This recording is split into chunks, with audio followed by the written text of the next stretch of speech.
And now, live from Pod Cabin in Burbank, California, it's the Allison Rosen is Your New Best Friend show. Tonight, Allison welcomes her guest. He's a comedian and enabler to my wife's irritating shuffling obsession. It's David Honey Huntsberger. And she's a writer, producer, and October cover girl for Sexy Lawn Trimmings Monthly. It's Wendy Molyneux. Tone Zone is here to not threaten all the Jews. I'm her husband and co-host, Daniel, saying hop on board the love bus and say hello to your new best friend, Allison Rosen. Allison Rosen. Allison Rosen is your new best friend. Allison with her good times never end. Allison Rosen, doing the wavy pencil dance again. Allison Rosen, Allison's your new best friend. Hello, my little pizza with pineapples. Welcome to another exciting episode of Allison Rosen is Your New Best Friend. That particular carbohydrate was sent in on Patreon. By Aaron Thomas. And you might be thinking, is that really a carbohydrate? And I mean, yes, the dough, the pineapple, it's not what you think of when you think of traditional carbohydrate, but yes, it's carbohydrate based. And yes, I am on Patreon, all sorts of fun stuff on Patreon. I just put up a Patreon bonus episode of The Friend Zone. That's my Patreon bonus podcast with none other than Jackie Johnson. I went on location to her house. I met her pretty fresh baby who was adorable. I got to hold him. I cheated on my own children with her baby. And I heard all about her incredibly harrowing birth story. She was in back labor. And I know that one of my guests today also had back labor. That is when your baby is what they call sunny side up. So it's in a position that they don't want the baby to be in. And it makes the pain like a lot worse. And anyway, we got into all of that. We talked about her transition to motherhood. She went into a lot of detail. She offered me some exclusives, and I don't like to go digging for exclusives, but when a guest offers me an exclusive, I get just on their own accord, I get very excited.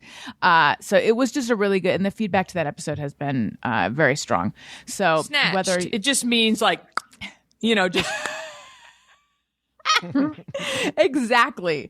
And then there's a level where you can text me and I'll text you back. And you can see the video of this that we're recording right now. And you can submit carbohydrates. Patreon.com/Allison Rosen. Subscribe for a year. Get 2 months free. That's a good deal. Okay. Very excited to welcome these guests now. The truth is we were supposed to be in person. However, out of an abundance of caution, because my kids are sniffly and one of them is running a fever, even though they have negative tests, we decided to do it on Zoom.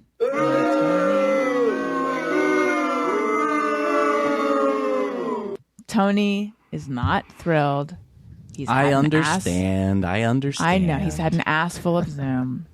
Tony, if we weren't on Zoom, I wouldn't have known that you redecorated your apartment by moving the angle of your webcam. Yeah, I mean, look, we would have so much less to talk about. Have you called Home Beautiful and Architectural Digest?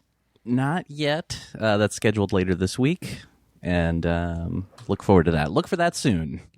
So what's going on? Have you just moved your desk? You just moved your computer? Like, really, No. what? Not neither of those. Neither of those. The computer's maybe over a little bit slightly. It was just sort of like what worked best today. Did move the bed a little bit, but yeah, this is all fascinating for everyone. Because of your new girlfriend, you moved the bed? No, just it didn't like where it was. But because of your new girlfriend, though? Look, we got a lot of show to get to today. So now you need, like, was it against the wall before? Because now you need access on both sides. Yeah, it was against the wall, but I also I thought I was going to like it because I thought it was going to make the room feel bigger because then the space on it, but I didn't like it. So moved it. It was nice to have some help to move it this time. So. Oh, I see what you're doing. Yeah. You're getting a tiny lady to help move a bed. Yep. Wouldn't it be easier to just get a TaskRabbit? Yeah, but it's cheaper to use your girlfriend. Okay. I would like to say hello to my guests. Wendy Molyneux, hello and welcome back. Hello. Hi. Very welcome nice. you back to me. We could just welcome each other back to each other all day. Hi. It's wonderful to see you. David You too. Huntsberger. Has the Honey pandemic Huntsberger.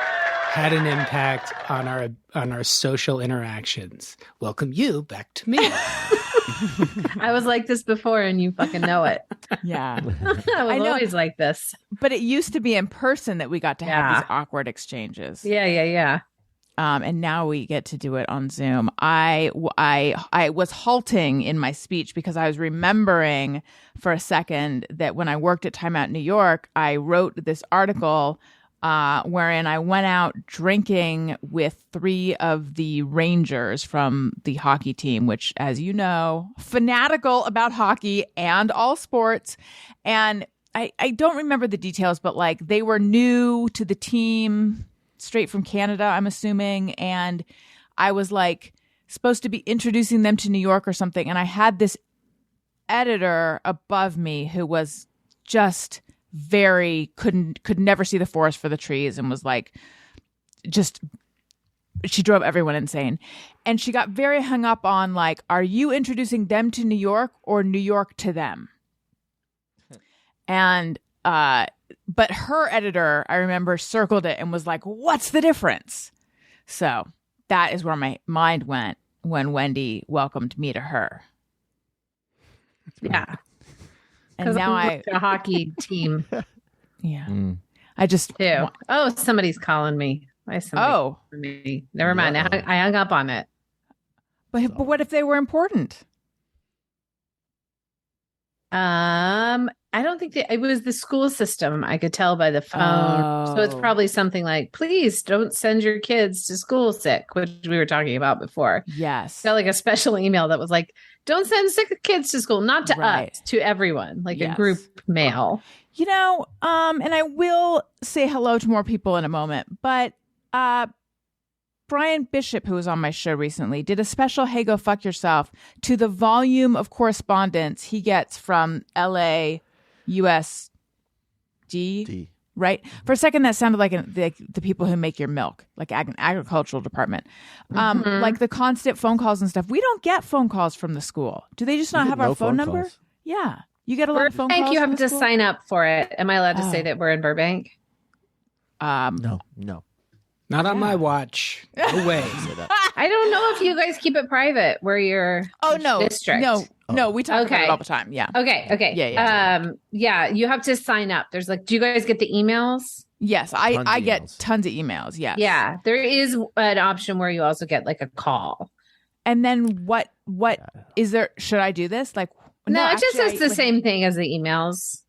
That actually sounds awful. Like, there will be no school on Wednesday. Please take a COVID test before returning or whatever. I don't think it actually is a robot like that. I just inserted that into it. It's like an actual It's just a lady who talks like that. Yeah. And then at the end, and we're not going to say, but every email for us ends with them saying like, go name of mascot. Do yours end? Yeah. Maybe I don't read that far or I block it out. So much school spirit. Yeah. Anyway, did I already say hello to Honey Huntsberger, my enabler in shuffling? Well, kind of briefly. We danced around. I welcomed you to me. Okay. Well, I would like to welcome you to me. I don't think it's fair. I don't think you're enabling my shuffling. I think you see the beauty and the majesty of shuffling, and the rest of them are Philistines or Philistines. Well, I didn't write that particular part to in any way enrage Wendy, and I honestly didn't write it to like enable this crazy weird obsession you have. It was mostly I just think it's a silly, bizarre thing for someone to be interested in and fascinated by. And then it was a fun like character thing. You know, if you learn, like when you learn about a new hobby or a thing that exists, you're like, who does that? Then there's a whole workshop of people doing that thing. Yeah. Wait, do they know what we're talking about? Did this come up on the last show? Okay, because they might. Yes. They might always Comes up every show. I was surprised you led right out of the gate with it. I thought, there's so Wendy's just going to disappointing. take off her headphones and storm out. That's not what I'm talking about. I'm slowly going to sleep. That's not what. Well, hello, that's all of the content I put up. That's not specifically what I'm talking about. I'm talking about the fact that David wrote a shuffling role for me in Intercepts, his new podcast. I know, but we're still talking about it, you know. All right. We'll come back to that. No, don't come back to it. How many times do I have to say? You know what this is for me? One time, very early in mine and Lizzie's careers, we got set up to go. We were supposed to have a meeting about a movie to write or rewrite, and we had to go. I don't remember the name of the producer, but he was like an old legendary producer, like in his 70s, and we were supposed to go to his house, and we went. And in this house, when I asked to go use the restroom, the decor in the house was just off the charts to begin with. Like the 80s had frozen in time. Mm-hmm. And then when I went to the bathroom, there was a black toilet. And I really hate black toilets. And I remember the minute I saw that black toilet, I was like, get me out of here. I want to go right now. And to me, the word shuffling or the mention of shuffling on this podcast is my black toilet. Like it is a sign from the universe that my time here is done and I simply must depart, because somehow I think a black toilet or this shuffling stuff, somehow it's just not leading me anywhere good, you know? I hear you loud and clear, and I simply love it. But do you don't hear me loud and clear. No. I guess you just don't care. No one cares that I hate shuffling and talking about shuffling. Everyone I got else. an auto reply back one time from when the pandemic was happening and the junk show had no home. I thought there's one place I'll try where I could conceivably do it and would want to do it. And I knew them. I knew the people. And they said, why don't you go to our form page on this website, fill that out. We just get a lot of stuff. And I'm like, but I know you personally. Like, now just go to the go fill out this form. So I filled out the form, and when I hit send, I got an auto reply back that just said, you matter. And I was, and that's sometimes how it feels when someone's like, I hear you, but they're clearly not listening. It just feels like an auto robot being like, boop, you matter. Like, yeah, it couldn't matter less in the situation. You didn't even Wendy, as I said before we started about something else, I'm holding space for your black toilet situation, Wendy. I get it. You're not holding space. Oh, I see. It's holding space like a way of saying you're not going to do anything or respond. I mean, I don't know. It is parlance that people say parlance that way. I mean, I don't know. It sounds like psychobabble to me. I think that people actually mean it in a genuine way when you hold space for someone's XYZ. But I think that it can also be used to, like, you can hold space for something and then have no intention of changing anything. Daniel. Sorry. I had a thing that tied into that, but hello, Daniel. Let's say hello. Remember what it is. We're going to come back. Daniel, hello and welcome to the show. Oh, thank you. It's wonderful to see you. Yeah, thank you. It's wonderful to see all of you. Great. It would have been wonderfuler if it was in person. I know. It's our fault because it's our spawn that is febrile. You think they did it on purpose? Probably. Classic them. Tony, hello. I mean, we've already talked, but now we're talking in a more official way. Yes. Hello and welcome to you. Okay. I feel I've never been so welcomed on my own show. All right. Dave, hit it. Well, they say we're primates and humans have only like 2 or 3 natural fears. Heights, like falling out of a tree, like be startled by that in our sleep or something, and then loud noises. And I don't know what the third one is. It might just be those 2. And every other fear is kind of a borrowed or learned fear. And some of those become like a meme, or there's like a comfort in being part of the group. Oh, you're afraid of clowns? I'm afraid of clowns. Who's really afraid of clowns? People just like to say it. It became a thing that felt like a personality affect, and they took it on. And yes, some of them were creepy, and I'm sure like John Wayne Gacy didn't help with that. But I'm so curious how a black toilet becomes an item of doom, or something that, like, from the time you're a small child, just immediately like, whoop, no, not interested. Or was there an incident? I too would like to know why you dislike black toilets. However, I don't want to be asking the same question as Dave anymore, and I don't feel a kinship with him anymore. even though he was my shuffling friend, because I am afraid of clowns and I don't like clowns. And I feel that he just called me out on that, even though he didn't know it was me. And so now I don't like him anymore. But yes, I'd like to know about the black toilets, Wait, Wendy. can I guess? Does it hide it hides the mess? What is it about? Or is it a poser thing? I got to know. About the toilets? I think there's an aspect of it hides the mess. I think there's an aspect of it hides the mess, but I also think, some people love like things from their childhood. They must have had just like, they were so like happy and it makes them feel like good and stuff. But when I am in like 80s type environments, like old decor from the 80s, I think it's because whenever I was very anxious as a child. Mm-hmm. So whenever I was at someone's house and it was de facto the 80s, I felt uncomfortable. Yeah. And so when I go to 80s spaces, it's like stimulates my childhood anxiety. And I'm like, get me the fuck out of here. And black toilets somehow are like the ultimate 80s look to me. So I think that's it. I do think there's something about 80s decor, though, that is particularly like just fake and like cold and just there's something about it that you never want to live in an environment. I never feel like I want to live in an environment that's heavily 80s. Right. When they do it on TV shows, like the Stranger Things 80s decor is actually much more like cluttered up and homey than actual 80s decor was. I think like the look of like Hawkins or whatever, it's very close. I mean, I was literally in Indiana in the 80s, looks pretty good, but they do it. It's an art director doing it. So they do it in a way that is appealing and you want to be in there, even though it's like a spooky show. But like the Americans would get it right sometimes because a lot of that show is set in the 80s and they're like spaces you'd be like, oh, no, I don't want to be in there. Look at that flat green carpeting. Like there's just like weird shit that was reminiscent of the 80s that I did not enjoy. And I didn't have like a crazy unhappy childhood or anything. I was just very anxious. So I wasn't like floating on a cloud. Wendy, do you remember there was for a brief moment before we were in this house, there was another house that were in escrow on, and then were we in escrow on that, Daniel? We had like closed on another house, and then I think we were. Yes, and then the inspection revealed a bunch of problems with it, so we pulled out of that one.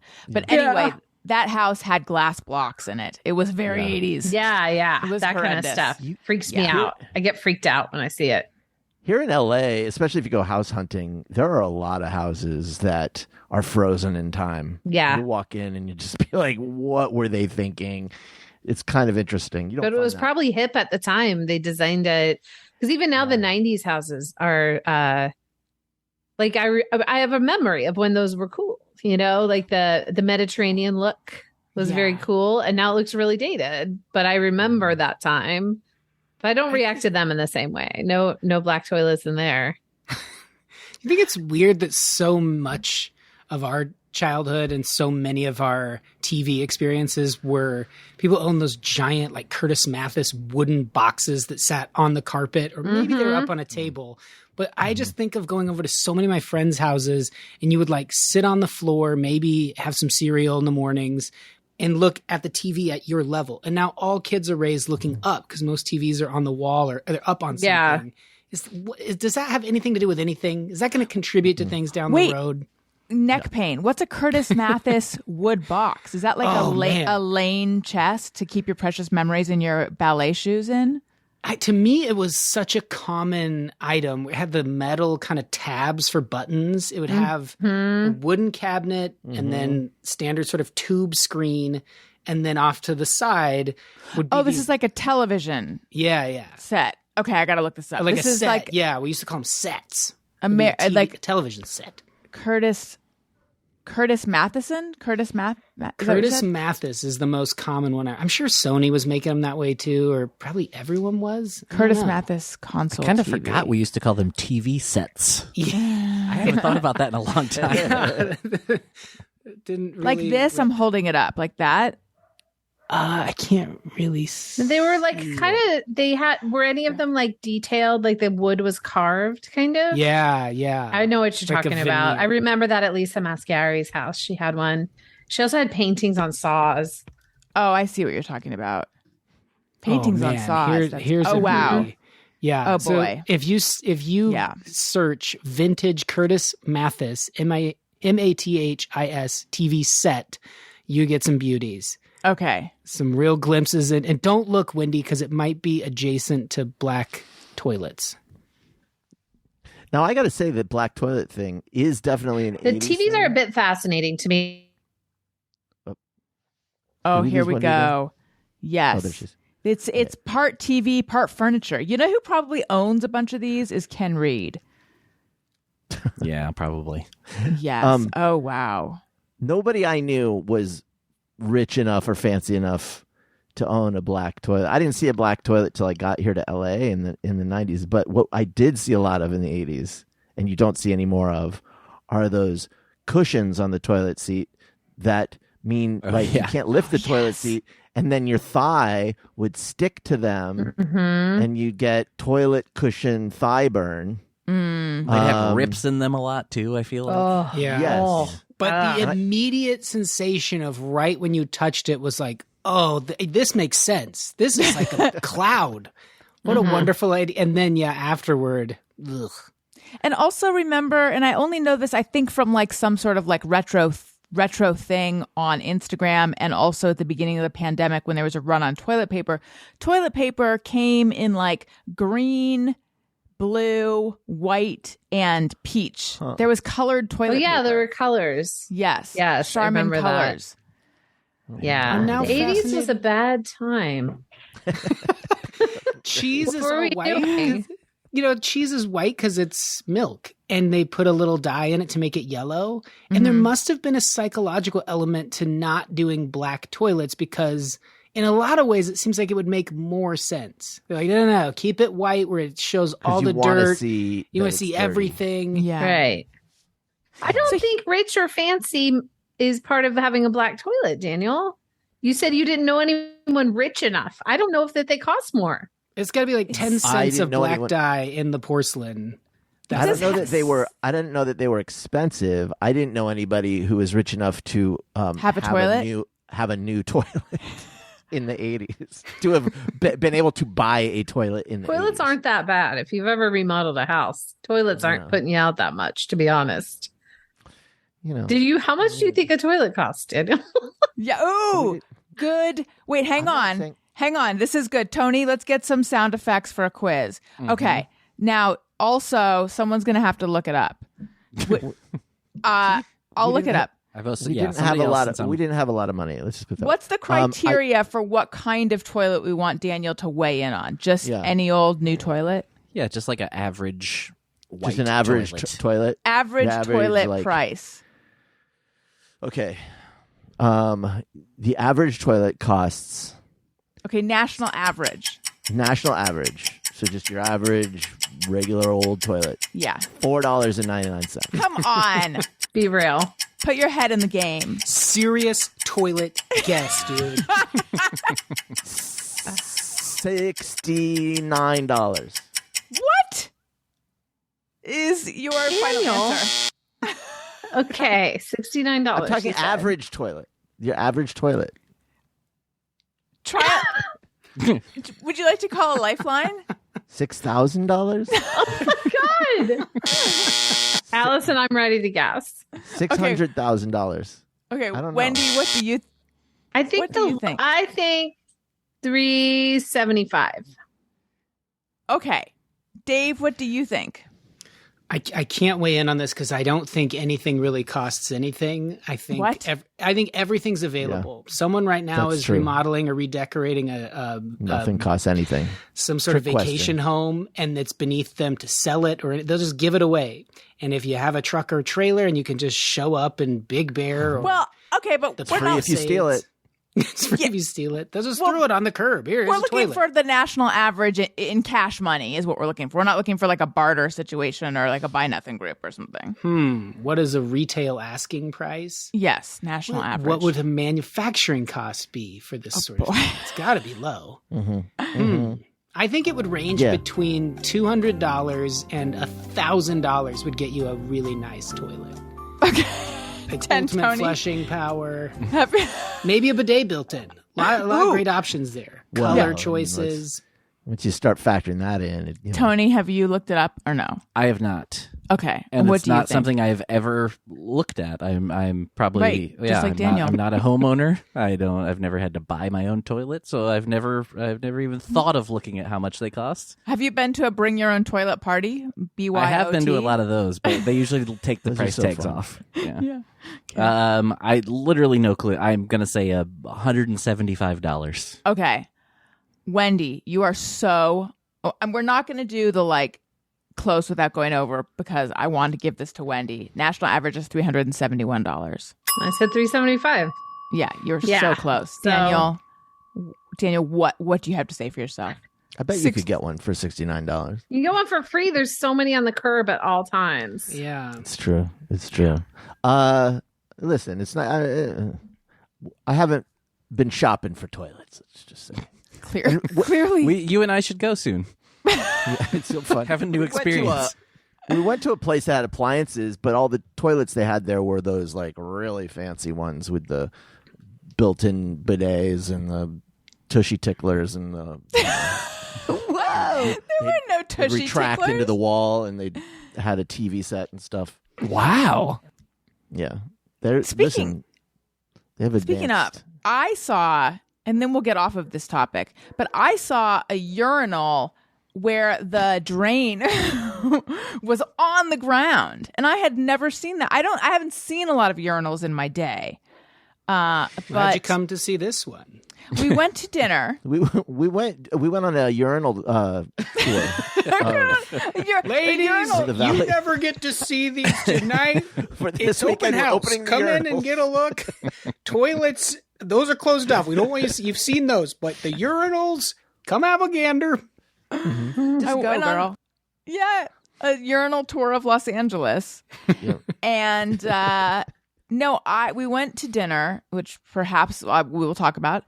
And both of the restrooms were co-ed. And I actually never appreciate when I go into a bathroom and there's a urinal in there. I never feel like, oh, great. I always feel a little bit like, well, this is now 50% more disgusting.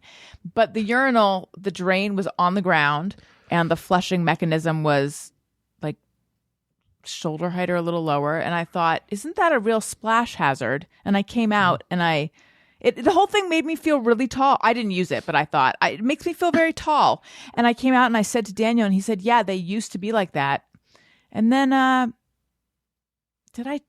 I must have mentioned it in a Instagram story. And then Ray Morgan said that before 1970, they were all like that. This I post know. didn't go viral. No, it's shocking, right? Should I take it down? Yeah. No, just try again. Just keep trying with it. Okay. It'll eventually catch Have on. you guys used these urinals before? And was Never. it a splash? I won't use it. Because of the splashing I'll just- situation. So the floor urinals are bad. No, Allison was right. I think I will use it. I'm kidding. Oh, But for me, I will thought it was real. widen my stance a little bit, just because you have a greater chance of splashing, on your Yeah. shoes. So to get the business closer to the drain is what you're widening your stance? Well, the drain, yeah, it's like the porcelain.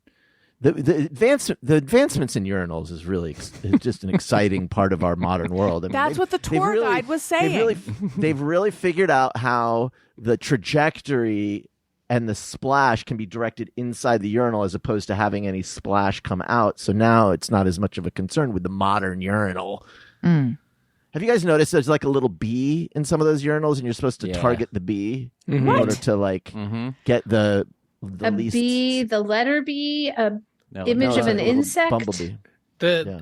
companies like a started putting ceramic? their logo there. I feel like that was Yeah. almost like a Mad Men thing of put it right there. They just noticed psychologically for wherever they put that thing, People peed on men it. would just pee at it. So they're like, let's just find the optimal spot to eliminate splashing. And that's where our logo for our company is. And then everyone's like, coming at ya, Blue Royal. So you pee on the bee? Pee on the bee. Yeah, it's an aiming mechanism. That's so weird. See, Wendy, there's a whole world we're missing out on. We don't have we don't wonderful drop. Thank We you. don't have anything like that.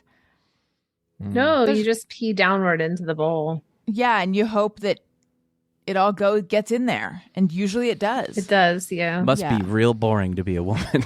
It's so boring. It's pretty boring. So Yeah. is the thing, Every day I wake up and I go, again?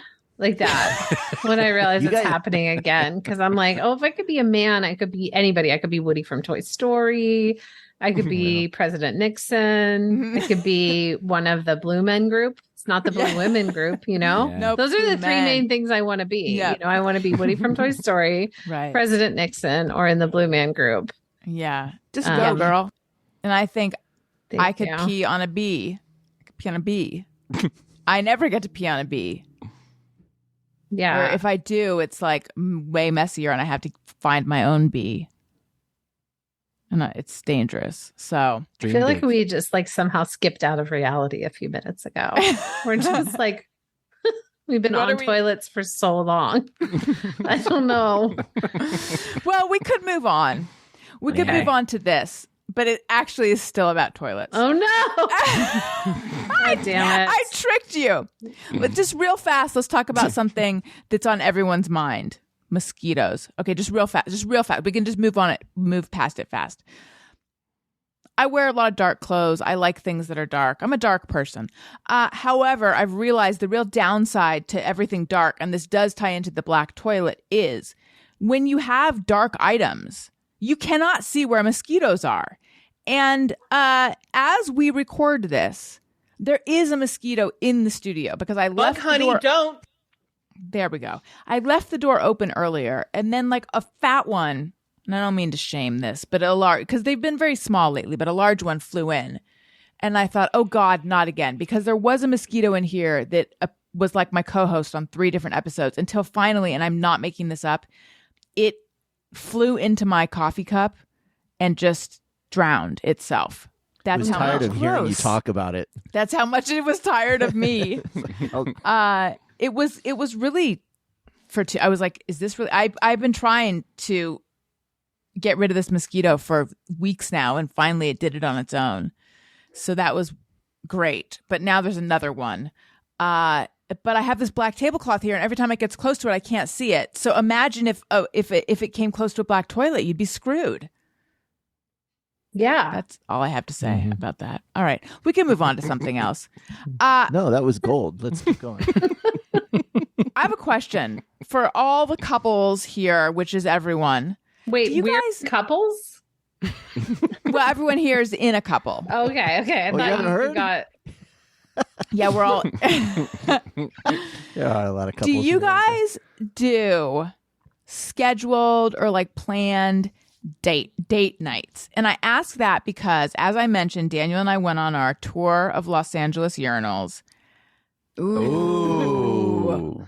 That occurred when we went to dinner, and we realized we went to dinner. We had not gone to dinner. How long had it been, Daniel? I can't even tell you. Like We I was- can't remember the last time we'd gone to dinner. It might somewhere between 6 months and a year. And it was very nice. And we realized it had been a really long time since we ate food while facing each other. And also a really long time Really? That's since so we, nice. since we've actually also just faced each other. Mostly we don't face each other. Occasionally, but oftentimes we're like, when we're in the office talking to each other, we're not looking at each other. Most of our communication is not done like we're driving somewhere, we're not looking at each other. So I feel like we should do it more often, but the term date night, I find sort of like it makes me it makes me uncomfortable. Yeah. But yeah, so I'm just wondering, but do you guys like try to do these things with your partners? We go out, but I also find date night to me sounds like people who are trying to save their relationship. Yes. Yeah. The phrase sounds like our therapist told us to do date night. And even if that's true, you shouldn't say it. Yeah. I don't know. Date night sounds like it's just weird. Like, I think it was meant originally as like, like a date, like as if you didn't know each other anymore. But now it has become only for married people, or Yes. people in long-term relationships. Yeah. So like if you're just dating, you just say, I have a date. You don't say Right. I'm going on a date night. There's something about it too that makes me feel very uncomfortable. Yeah, it's very like you're right. It's for people who are saving their relationship. It's for people who are Instagram influencers. Let's come up with a new term. Do you guys go out without your children is what I mean to say. We do all the time. Yeah. But is it like a regular scheduled thing or you just No, we just go. We feel like we're going to a Dodgers game soon. We're going to dinner with some friends. We went to our other friend's birthday the other week. We went out because it was our anniversary. All this is this month, and we'll probably do one other thing. Like, I don't know. We just make it up. We have so many kids, and we like to go out. We like to socialize, so we make a lot of plans and go out a lot not a lot because we have Right. 4 kids, but like I'd say once a week or at least once every 2 weeks we go out. We just enjoy it, so we go out. Oh my God. You don't go out as much. We don't go out literally. But that's if you don't want to, then that's No. your level. I think there's always this idea that everybody's supposed to be doing their life and their relationship the same way, or else that's bad. And it's like it's not. It's all like if you're fine and doing good, then who cares? I think we would like to. The challenge for us is we have a nanny in the daytime, but we don't really have someone to watch them after that. So that's sort of finding that person who can watch them in the evening. I think that she would be willing with advance notice, but I haven't. Like she's newish, so I haven't wanted to be like, would you mind also staying all these extra hours? So it's Right, that, sure. just childcare. And then also I think,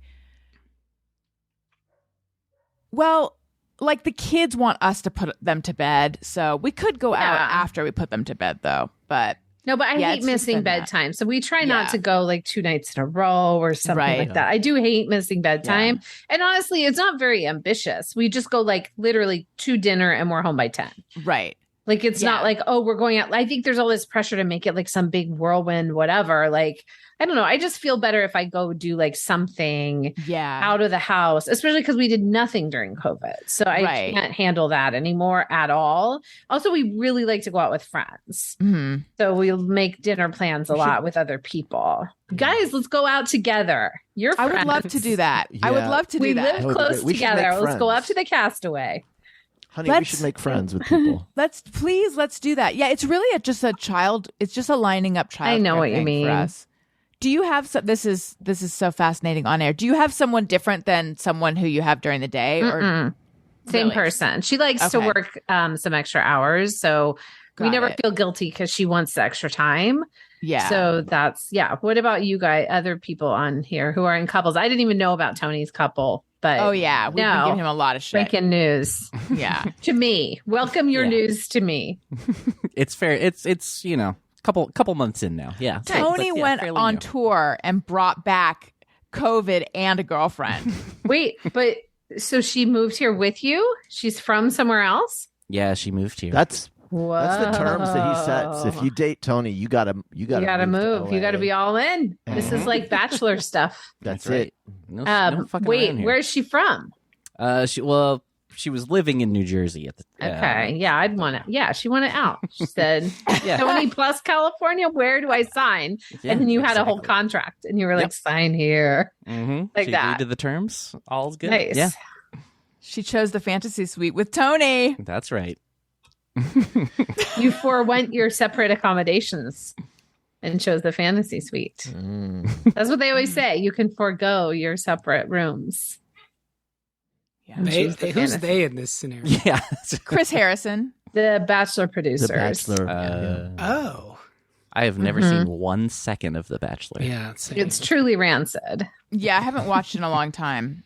Yeah. So, Dave, what about you? Do you go out regularly with your lady friend? I feel, I mean, we're 1 for 1 now because I accidentally sort of insulted you about clowns. And we do very highly planned, scripted, interactive, fun experience, which and not like a therapy driven thing, just, gotta plan for it. And it's very regimented. And And you write a script?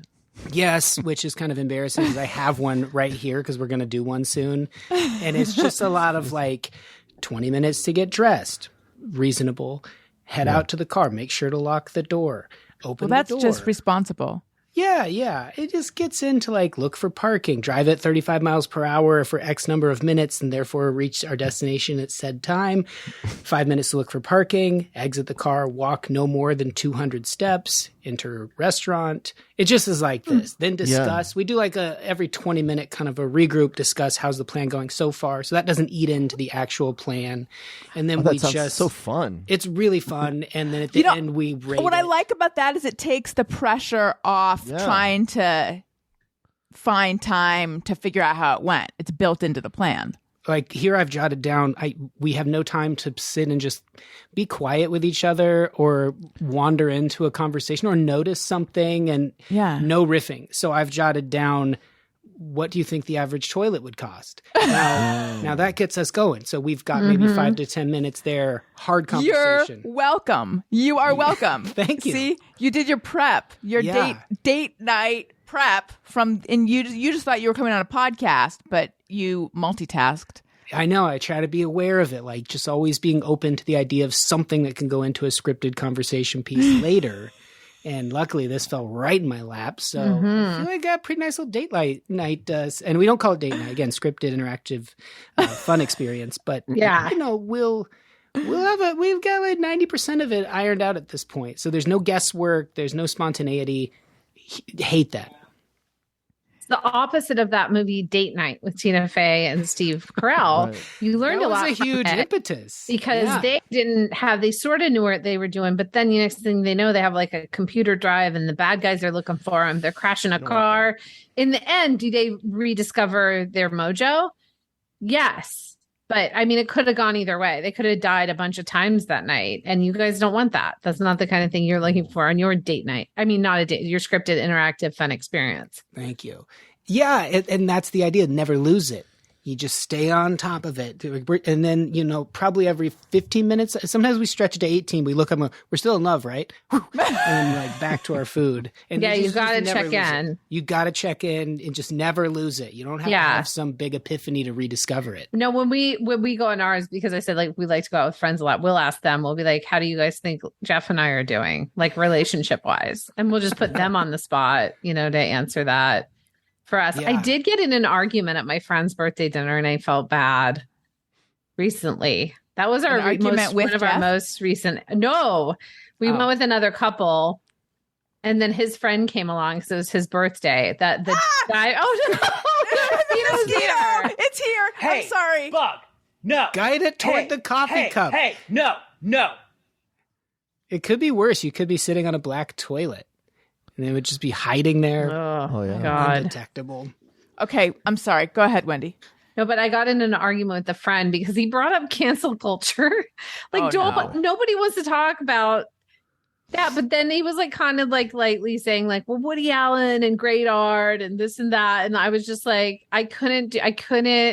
It was late. And I was like, no, I don't know. I think he's a child molester, and then next thing you know, we're off to the races. That conversation's only going one way. In the end, like my poor friend whose birthday it was, like redirected the conversation. She's like, my friend and I were in New York recently, and like redirected the conversation. But I felt like I couldn't just like sit there and be like, that's the problem when somebody brings up something like that. I know it's probably would be more polite for the evening to just ignore it, but I have a hard time. I have such a, I have a spicy mouth, as you know. I've never been able to. You're you sometimes you follow people home when they bother you on the road. Yeah, I am a spicy lady, and I had a hard time, and then he just kept doubling down. What sounds like he was trying to be provocative, and he sounds like. Possibly. Is he going to hear this? He sounds like a little bit of a weenie. I think he's, he's an all right. He is all right. He's fine. I don't want to put a guy down. He wasn't like a horrible dick or something like that. We just, this is Jeff's good friend. No, not Jeff's friend. It's my friend's friend. My other friend was having the birthday. It was his friend. And we parted amicably. I said, I'm sorry, I've gotten in a fight with you at dinner. And because I was sorry I got in the fight. I wasn't sorry for my opinions. Yes. I regretted the way it went down. I would have enjoyed being there. People just struggling for small talk. I would much rather see a heated argument. Just like bordering on being uncomfortable is so much more enjoyable than like, no, You're an agent of chaos. I like a crisp fall. I like the, heat. I don't do well with heat. Those conversations just keep going, and people are fine to just, I do better in the cold too. I guess it makes me want to like smash my head into walls. I hate it. So I would love. That's why we're friends, I guess, because you don't wouldn't mind. Maybe next time though somebody brings up Woody Allen, I'm going to take a pause and then go, I like a crisp fall. How do you feel about 35 minutes on toilets? I liked it. Oh, you mean is that what we should ask them instead? No. I'm saying if people struggling to talk about a crisp fall. Oh my God. I think I see. Oh, you're asking mosquito. Dave how he feels about our 35 minutes that we talked about toilets today? Yes. Did he want to bash his head in? You're asking him. Okay. Yeah. Did you? So I feel like in situations where people would have those conversations, because when they know I do comedy, they would nudge me and go, "You never know what we're going to get into. You can put that in your act." and then I hate the conversation, which I've been enjoying the whole time. Like, this is fun. I didn't know to ever think about this with toilets. That's fun. But then if people try to turn it into like, wasn't this one of the more interesting experiences you've had? Right. Then I feel like, well, come on. It was just a break from the weather. Okay, listen, everyone. The mosquito has landed, and I don't mean that in a euphemistic way. I mean that in a literal way. So I must abandon my post and see if I can smash it. It's not going to work. It's going to fly away. Someone take the reins. Let's see. I'm going to decide who. You do have a co-host. That was the hottest burn I've ever heard in my whole life. Is he up to it? Burn. Is he up to it? Sure. I mean, I was gonna assign it to Wendy, but me? Yeah, I feel like Wendy should take over. Well, I have questions for Daniel. Okay, you guys can. So this is kind of a one. Out. Yeah, okay. This is kind of a Daniel. Did you guys ever see? I'm gonna cut in. Did you guys ever see me? It was David. David wins. No, go ahead. I was thinking of a movie though. Okay, go ahead. No, wait. Sorry. What? Now I want to know what you were gonna ask. I think you'd like the movie Major League 2. Did you ever see it? Why would I like Major League Jesus 2? Christ. Because Major League 1 was a family favorite. It was a fun hit. Of what family? Most families in this time Most period. families? Has anyone on the Zoom seen Major League with their Major family? League. Yeah, I did. know Major League 2. What are you guys talking about? I'm back. I got close. I don't even know what it was about. Moved out of I the way. usurped the hosting duties and I just turned it into what I love. Here's a what contentious argument. Here's what David came in with. Everybody on here must love Major League 2, the movie. I did enjoy Major League 1. Is that okay? So, I'm the only one who didn't see Major League 1. I guess. Major That League had 2 is Charlie atrocious. Sheen and Corbin Burnson. Benson, Yeah, right? it's just such a hit, Tom such Berenger. a family hit. Yeah, I love Tom Berenger. In number 2, Bob Uecker steals the show, and he's the greatest baseball announcer. He's so funny, and he gets really drunk because the team is really bad, and he passes out. And his partner is a stats guy, and he goes, I can't take it. I'm turning it over to you, Billy. And he falls asleep like on the broadcasting table, and Billy is just so nervous. He like adjusts his headset and watches the game, and there's a hard liner hit out into short right, and the outfielder comes flying over and dives and catches it, and the crowd's going crazy, and Billy leans in and goes, "Fly ball, caught." And that is ideal guest hosting or co-hosting, which I was hoping Daniel was really going to get into. Oh, man. So sorry I usurped it. I took it over, Wendy. I'm sorry. No, I'm glad because as a woman, I don't know how to do things. You know, We don't pee on bees. We don't. never We peed don't on know. a bee. Yeah. I would have panicked, had it been left to me. I probably would have panicked. My period would have started and I would have started panicking about that, I didn't feel like I was taking over. I felt like you guys had become the co-host and I was remaining in my spot where I was throwing out ideas. You know that it was recorded. Yeah. Listen, you guys. Was I supposed to address I you? said, I Dear new have host. questions for Daniel. And then you said, Yes. you know what I think?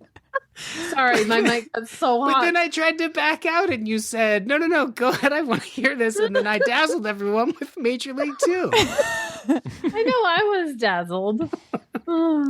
I can't wait to listen back to this. Now, a word from our sponsor, BetterHelp. It can be tough to train your brain to stay in problem-solving mode, as evidenced by all that's been going on here, when faced with a challenge in life. But when you learn how to find your own solutions, there's no better feeling. A therapist can help you become a better problem solver, making it easier to accomplish your goals, no matter how big or small. I started therapy because I was in a relationship that just wasn't going well for me many years ago. Wendy knows about this relationship. Remember when I wouldn't shut up about Jeff 1,000 million years ago, Wendy? Mm-hmm. Boy, does Wendy. I was, this is a topic for another day. But anyway, this is a long time ago, but therapy has truly, I've been, you guys have heard me talk. Not my Jeff, for the record. Oh, no. You wouldn't call me and talk at length about my Jeff. No, that'd be weird. No, I mean, this was my I'm the Jeff. thing with Daniel, but that's fine. Yeah. No, this was my Jeff, and this was a long time ago, and the totally different Jeffs. But anyway, therapy has been. I can't imagine my life had I not gone to therapy. It's helped me immensely, and I am a huge believer in therapy for people who are open to it. If you're thinking of giving therapy a try, BetterHelp is a great option. It's convenient, accessible, affordable, and entirely online. Get matched with a therapist after filling out a brief survey and switch therapists anytime. When you want to be a better problem solver, therapy can get you there. Visit betterhelp.com/bestfriend today to get 10% off your first month. That's betterhelp.com/bestfriend. betterhelp.com/bestfriend. And I also want to talk to you guys about Policy Genius. We all hope we never need life insurance, but mortgage payments, childcare, and other expenses don't disappear when you're gone. Life insurance through your workplace may not offer enough protection for your family's needs, and it won't follow you through if you leave your job. Since life insurance typically gets more expensive as we age, now's the time to buy. Policy Genius gives you a smarter way to find and buy the right coverage for you and your family. Policy Genius was built to modernize the life insurance industry. Their technology makes it easy to compare life insurance quotes from top companies like AIG and Prudential in just a few clicks to find your lowest price. With Policy Genius, you can find life insurance policies that start at just $17 per month for $500,000 of coverage. And Policy Genius has licensed agents who can help you find options that offer coverage in as little as a week and avoid unnecessary medical exams. They're not incentivized to recommend one insurer over another, so you can trust their guidance. There are no added fees, and your personal info is private. No wonder they have thousands of 5-star reviews on Google and Trustpilot. Your loved ones deserve a financial safety net. You deserve a smarter way to find and buy it. Head to policygenius.com or click the link in the description to get your free life insurance quotes and see how much you can save. That's policygenius.com. Again, that's policygenius.com. Okay. Excuse me. And I would just want to let you guys know, check out Monday's episode. We had Eric Jason Martin, who you've probably heard on the Thursday show, but this was his first Monday episode. First of all, he has very beautiful dulcet tones. He is a voice actor and an audiobook narrator. He's done over 350 audiobooks and 450 New York Times features. Just a beautiful, what an instrument his voice is. But then also he has New Arcadia Revolution, which is an Audible audiobook, but not just Audible, but it's available, everywhere audiobooks are. And then also as just like a actual paperback book. Huge cast of voice talent in the book. Many friends of the show, John Gabris, Betsy Sodaro, and then a bunch of other well-known people as well. And I got to be 3 little voices in the book. Did I cajole him into giving me a role in the book? I couldn't remember actually, but it felt like something I would do. So we go into like how it was that I got cast in the book.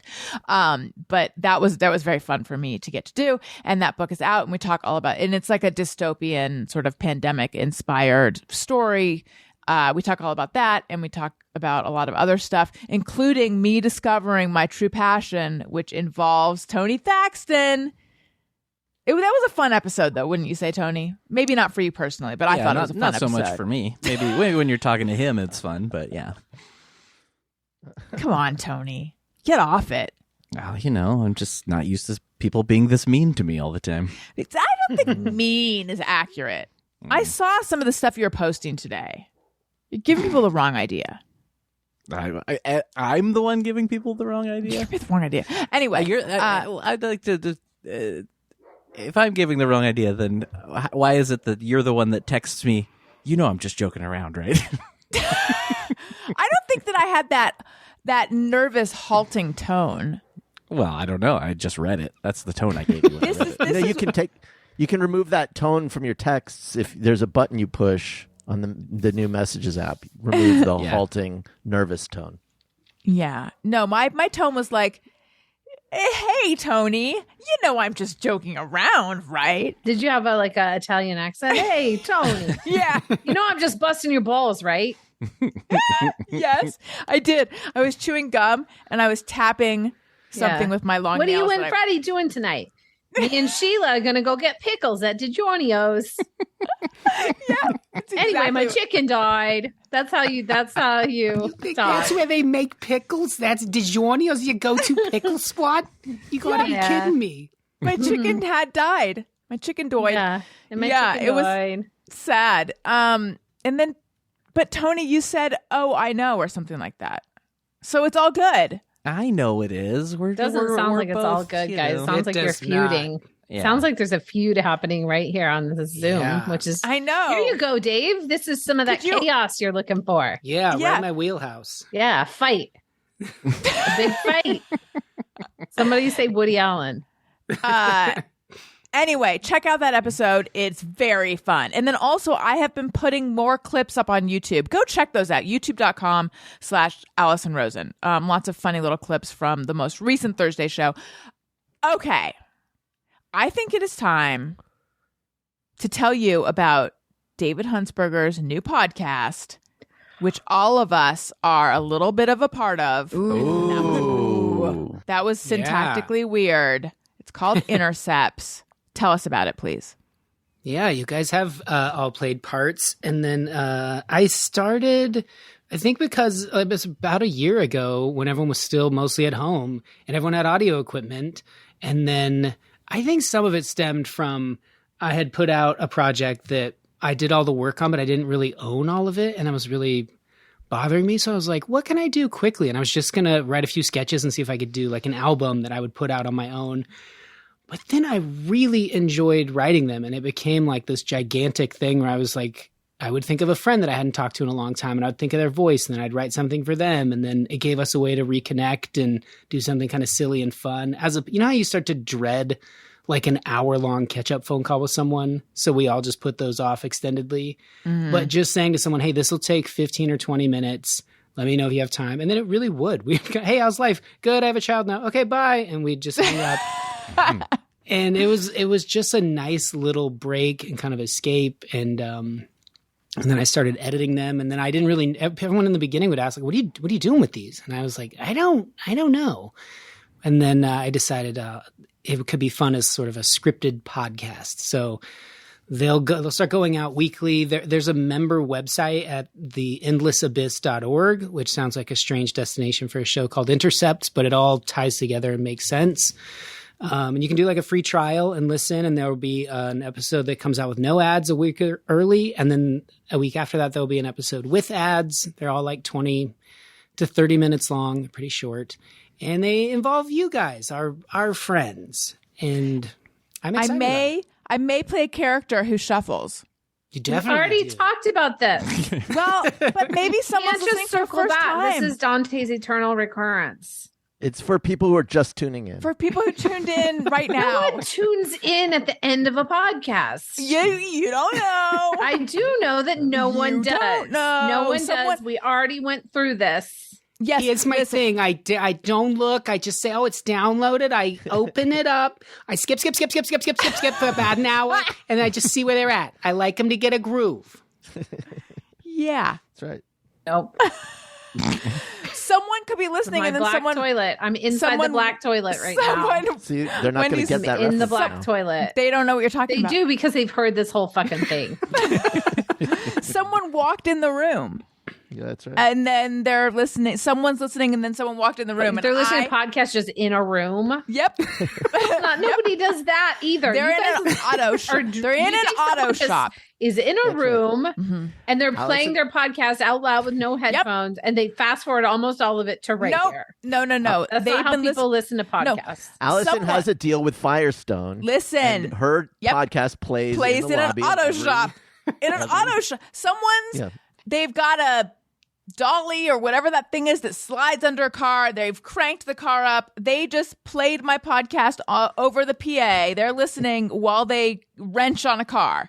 Did you know I know wrench car? on a car. Right. Yeah, that's what car people do. They Oh, wrench what on are their, you doing over there? Oh, sorry, I'm wrenching on my car. Give me a minute.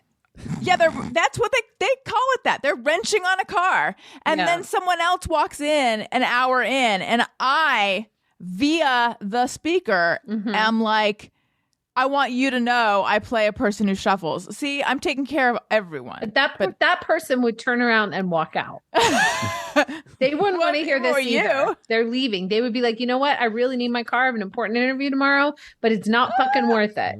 And they go back out on the street, light a cigarette, and just walk away. They leave their car there. They never want to come back because they don't ever want to hear about it. They hate it so much. They hate it that much. That's how much they hate it. They're willing to give up their car, which is a good car. That's being wrenched on. It can't be that good. No, I think even expensive cars occasionally I need didn't say a it was wrench. expensive. I said it was good. It's like a Subaru. Oh, It's a 5-year-old Subaru Forester. That's a great car. yeah. But they're willing to fucking leave it behind because they don't want to hear Allison ever talk about shuffling again. Well, and it's I much think- like our friendship. You know, our friendship is like a Oh, Subaru no. Forester. Oh no. Great car, gonna run forever, great visibility. But then suddenly, shuffling comes up again. And there you go. Friendship's not worth it. I'm walking out of the auto dealership of my life. Lighting a cigarette, walking away, and never coming back. How's Allison doing? I don't know. Oh, what happened? Do you guys have a fight? Not really. Yeah. It wasn't a fight per no. se. Just an insistence on the bad behavior that she would stop. And she thought I was kidding week after week. Shuffle, shuffle, shuffle, shuffle, shuffle, shuffle, shuffle. And then people should get Patreon just to see that Dying. is maybe dying. It's weird to refer to your friends' things that you don't like as an insistence on a bad behavior. I am the Well, one it is. insisting. It It's is. just a behavior No one you likes don't it. care for.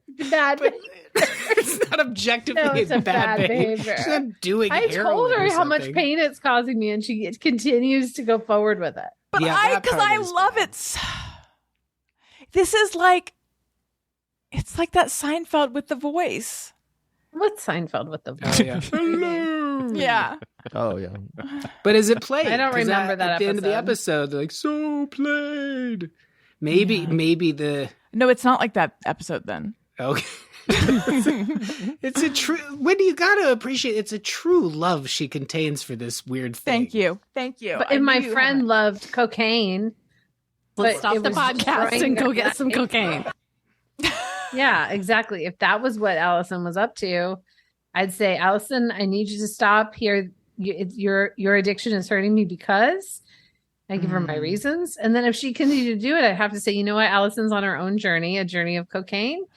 And I have to walk away because it's hurting me. You know, I have to take care of myself, put my, safety mask on first on the airplane and let Allison drive her fucking shuffling plane into the side of a fucking mountain. Wow. Wow.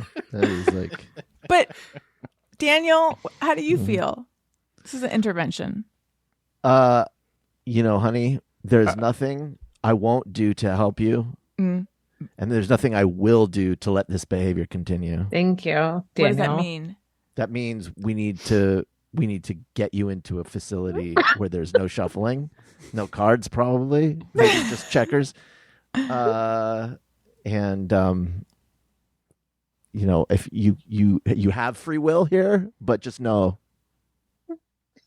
support this continued behavior. I wish this was like a prank phone call show and we had like, we could call like a place that does stream it. And I could be like, my friend is bringing up shuffling all the time. What do you think we should do? Just to hear like what they would say. Yes. It would be pretty fun. Helen Hong did some prank calls on this show. Oh, she did? I love pranks. Yeah. Yeah. Prank calls. I don't like Yeah. pranks. I love prank Right. calls though. Have you ever done? I'm not going to talk you into doing one. Have you ever done them? Mm-hmm. Oh yeah, we used to do them at Bob's Burgers sometimes because there's this exclusive club at Disneyland called Club 33. Oh yes. That's mysterious there. how you can get into it and what you can like, you know, like it costs a lot of money. And so I think we found out that Francis Ford Coppola might be in it. Mm-hmm. So we kept calling and saying that we were the assistants of Francis Chevy Mopola. And like over and over calling to find out like were there any openings, like had our application been processed, like how do we get in? And they told us maybe we could join the one in Tokyo. So then we called the one in Tokyo. They also weren't interested in us. I still to this day don't know how you get into that freaking Club 33, man. So Daniel and I we've dined there. We went there once. And is it nice? Yeah, Yeah. it is. We went It's because one of the producers from the Corolla show's dad was a member, Mm-hmm. right? But No, through wasn't he friends with someone who was a member? I thought? maybe. Yeah. Friends with I Goofy. thought it was like through their Yeah. work or something. Something like that. Somehow they were able to get us reservation. Yeah, it was cool, and there was a lot of like Disney history and paraphernalia around on the walls and things, and The food was good. The thing I Yeah. remember that was the coolest was the exclusivity. we had a window seat, and you're like on the second floor in Norland Square, and when the fireworks go off, it's like you have this perfect view of everything while you're eating dinner. So it was kind of this nice thing, but yeah, I don't know it's how like- you get to be a member though. I think there's I like a don't waiting want to list, be. and- I don't go to Disneyland like ever. So I don't want to be, but I think is it the only place alcohol is served in the park too? Is that why it's a big I deal? think so. Yeah, For now. except Anymore. for now. Oh, really? Yeah. You can buy alcohol other places at Disneyland now? Yeah, in the Star Wars land, you can. Oh. Yeah, I think you can buy alcohol at California Adventure, Yeah. and I think they're gonna now make it available in the Magic Kingdom too. That's going to make things a little more spicy Oh, over there. And you are a spicy lady. Yeah, I'm going to come. And David will like to go just to see the chaos, you know? Yeah. Now if he goes, he's beating his head against the wall, all the polite talk in Disneyland. He wants Wendy, to you see a street fight. I feel like we talked about this last time, but I want to talk about it again. You have a movie coming out very Yeah. soon, right? Tell Yeah, me. November 18th. That's very exciting. Yeah. People you hate at the wedding. The People You Hate at the Wedding. Yes. You and your sister wrote it. It's based on a book, right? It's based on a book by Grant Gender, who's super nice. And we got to be in touch with him throughout the process. So that was great because I imagine that isn't always a Mhm. friendly relationship, but he's awesome. And this woman, Claire Scanlon, directed it. She's directed many, many episodes of all of your favorite television shows, like The Office, and from there on to do a billion other shows. And Allison Janney's in it, and Ben Platt, and Christabel, and Cynthia Adai Robinson, who plays the Queen Regent in the new Lord of the Rings series, and Dustin Mulligan from Schitt's Creek. And it's just, it's an all-star cast, dare I say. After Aaron you, Sony, isn't it? Lots of fun. people. after you write it, then are you on set as well, or is it like you write it and then you're done? There can be all different ways that movies happen. A lot of times, once you write a movie, you are just done and you never hear the word about it. This was a whole different kind of situation because Claire was directing it, and then the producers were this woman, Ashley Fox from Film Nation, who was amazing, and this other producer, Margot Hand. So it was actually basically mostly women working on it. And they kept us involved the entire time. Like we didn't get to cast the movie or make the decisions. Those are producers' decisions, but they tell us, they'd be like, oh, here's 3 people we're looking at. What do you think of them? Or do you have any other suggestions and things like that? Nice. So it was awesome. And then we could have gone, they shot it in England, but it was during COVID. It was I think we had been vaccinated, but Lizzie had a baby right when they were shooting. So I needed to stay here and run Great North. And so I kind of felt sad that we didn't get to go because it seems so cool. Who knows if we'll ever get to make this is our first movie we've ever written that got shot, even though we've written a lot of movies over the years, but most movies kind of die. And I'm not saying that in a woe is me. That's just the business and facts. But they did reshoot a couple. They didn't reshoot. They added a couple of scenes. They want us to write a couple new scenes once we had the cut together to like one to replace something and one to like close out the movie. So they shot them here and we got to go. And so it like was actually really great because we got to go for like 2 days and it was super fun and all that. So yeah. And it's a comedy with like some rom-com elements and like something you could watch with like not little kids. It has sex in it. But you could watch it with a certain age and up, like your whole family, because it's kind of like a big family comedy kind of. That's so neat. I didn't realize that's the first movie you guys have written that's gotten made, because I know you've done a bunch of movies, but we've written a bunch of stuff, but a lot of movies die during development or they get taken over by other writers and you just kiss them goodbye. Like it's very different than TV. Like if you're on TV, you get to make episodes frequently, which I think is what the most satisfying thing about writing for TV is like, it's like if you're kind of type A like me and you like to get stuff done and you like to complete things and, it is like movies can drive, some movies, I can't remember some movie I was talking to somebody about, they said it's really good and it came out recently and I emailed someone about it. They were like, we were trying to make it for 15 years. I can't remember what movie it is. I'll try to think of it, but it had like such a long journey that it was wild. So question, Wendy, people who are fans of the Great North and Bob's Burgers, will they be able to tell that writers from those shows wrote this movie, do you think? I don't know. That's a good question. Will they if you hate like it? Bob's Burgers, will you hate it? No, it's like a comedy. The trailer, I think, is coming out like in a week. So you guys can watch the trailer and tell me what you think. It is like it's a joke heavy kind of, movie. But yeah. And where can people see it? It'll be it's like an Amazon Prime movie. So it's one of those ones that you can watch as long as you subscribe. You don't have to go to the theater. Cool. I don't think it's even in theaters. I think it's like one of those Netflix or Amazon movies that you can just watch. And it comes out Thanksgiving week. So you can watch it like while you're, visiting your parents or they're visiting you. You could all watch it together and disagree about it. When I say welcome to me. Yeah. Or no, do they say welcome? What direction? We welcome each other. You'll welcome each other outside and then go in. That's so exciting. I'm excited for you. Yeah, I'm excited too. It'll be hopefully fun. Say hello and welcome to me, to you, to the new patrons. Allison wants to say thank you to a couple of special people out there who signed up to be new patrons. Patreon.com/AllisonRosen. Hello and welcome to Tammy H. She is at the texting level. Hello to Andrea Coivisto. Hello and welcome to Ellen. Hello to Alyssa Van Dyke. She is at the and she signed up for an annual subscription and she's at the texting level. Hello to Sarah Nelson. She is at a lot of people at the texting level. My phone is going to be blowing up. And hello and welcome to Jessica Martinez. Welcome to me. Now, I'm assuming you guys I'm assuming Wendy is right about how people listen to podcasts and you have been listening from the beginning, so you understand the welcome to me reference. If you did start listening a moment ago, you're going to want to go back and understand that. Yeah, because how could you understand the phrase welcome to me?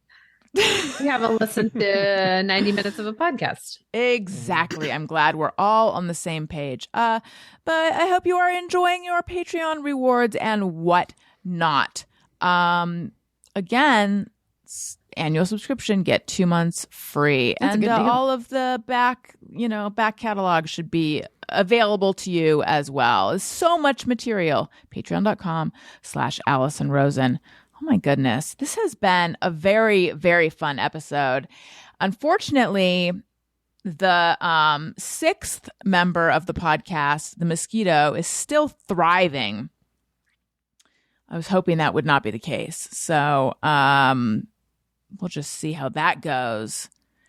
But if you like what you're hearing, or even if you don't, please make sure you're subscribed. Leave us a nice review in Apple Podcasts or wherever you're listening. Tell your friends. And listen to my other podcasts, Upworthy Weekly, my lighthearted news podcast, and Childish with Greg Fitzsimmons. And follow me on social media at Allison Rosen on Twitter and Instagram. Wendy, where might we find you? Well, Allison, that's a great question. That's why I asked it. I'm on Twitter at Wendy Molyneux. I have Instagram at Great North Wendy. You can watch the shows that I write for. Bob's Burgers is on at 9 p.m. every Sunday on Fox, and then on Hulu the next day. And all of our 13 seasons are on Hulu. Great North is in its third season. It is on at 8:30, right before Bob's Burgers, so you can watch it and then roll right into Bob's. And we're also on Hulu the next day. And the first 2 seasons are up on Hulu, and then each show posts on Monday after the Sunday night showing. So watch it and go on and give it a thumbs up on Rotten Tomatoes or something. Somewhere. Do it. Do it. Dave, what about you? Yeah, do it. It's a good show. It's fun. Dave was on it. Yeah. Like, I got more congratulations for that than virtually anything I've done in my life. It was He great. played a sensual sculptor. Yeah. Very fun. Perfect. And I'm at davidhuntsberger.com. There's links to Intercepts there. Also the podcast that Wendy and I do. These are those tapes. There's a link to that. Maybe a new season of that coming out any day now. You just never know. Oh my God. We got one more to Inching do, so and then we're close. putting that out. Yeah. And then Intercepts will be, as you're listening to this, it is available if you sign up for a free trial at theendlessabyss.org. And then if you wait a bit, free episodes will start going out as well. And I do like a lot of the producers. I have a couple people helping me, which is nice, but it takes a lot of work. So any help, if you want to be a part of it, sign up, do a membership thing at the endlessabyss.org.